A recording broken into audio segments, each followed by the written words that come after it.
Hi welcome back to my channel. నా షెల్ఫ్ని చూపిస్తాను ఇవాళ.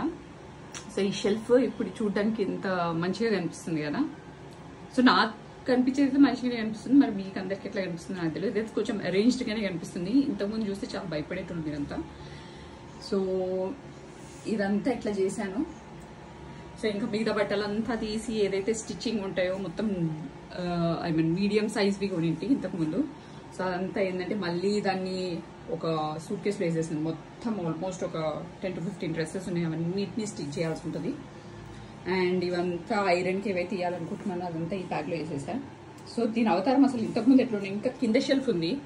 అండ్ ఆల్సో ఈ షెల్ఫ్ని దీన్ని అరేంజ్ చేయాల్సి ఉంటుంది. మొత్తం ఇది ఓపెన్ చేస్తే ఎందుకులే మొత్తం చాలా ఎక్కువగా మెస్సీగా ఉంది. తర్వాత చూద్దాం దీన్ని, ఇంకొక రోజు అరేంజ్ చేయాలి దీన్ని. సో దీన్ని క్లీన్ ఆఫ్ చేయడానికి కొంచెం టైం పడుతుంది. సో అట్లనే ఈ కింద షెల్ఫ్ని కూడా సర్దుకోవాల్సి ఉంటుంది.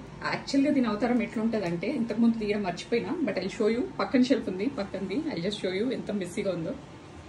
ఇది కనిపిస్తుంది కదా ఈ సైడ్ షెల్ఫ్, ఇదైనా కొంచెం నీట్గా ఉంది కానీ నా షెల్ఫ్ ఇంకా కొంచెం ఇంకెక్కువగా మెస్సీగా ఉండే.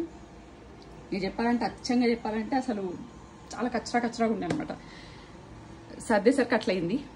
అండ్ ఇంట్లో కూడా మొత్తం అవసరం లేని అన్నీ తీసేసి మళ్ళీ అరేంజ్ చేయాల్సి ఉంటుంది. ఆల్మోస్ట్ వన్ డే పడుతుంది దీన్ని కూడా కంప్లీట్ వన్ డే. ఇదంతా అరేంజ్ చేయాల్సి ఉంటుంది. ఇప్పుడైతే నా టేబుల్ చూపిస్తా. ఇట్లా అయిపోయింది. దీన్ని కూడా రీఅరేంజ్ చేయాల్సి ఉంటుంది మొత్తము. ఎందుకంటే అందరం వాడుతూ ఉంటాం కదా, ఇట్లా అయిపోతుంది మెస్సీగా.